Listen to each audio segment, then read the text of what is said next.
In this video, I'm going to show you how to remove Powered by GoDaddy from website.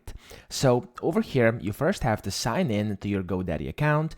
Of course, you want to go to dashboard.godaddy.com, and from here, you want to basically go to the website section. So you want to click on website over here, and then you want to edit your website. So I have a draft website over here. You want to click edit website, and then this will take you inside the website builder. Now in just a second, it's going to redirect. There we go.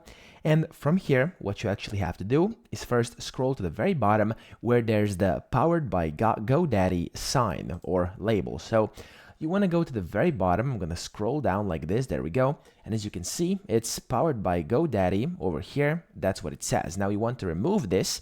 What you have to do is click over here, so anywhere in this window, and it will kind of highlight, and over here on the right, you then have a bunch of different options. What you should do is scroll down to the bottom where you see Powered by GoDaddy arrow. So what you should do here is actually turn this off.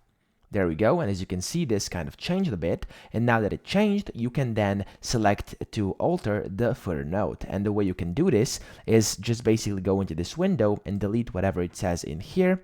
There we go, and after you do it, as you can see, this has now been deleted and Powered by GoDaddy is no longer there. Then simply click out of this text box over here, and it should be like this. Click on Done, and you will see that this has now been automatically saved. And if you now click publish, all the different adjustments you made, as well as the one where you removed this Powered by GoDaddy, will be published and saved to your website. So that's pretty much it. I hope this video helped you out. If it did, please subscribe to the channel and help me out as well.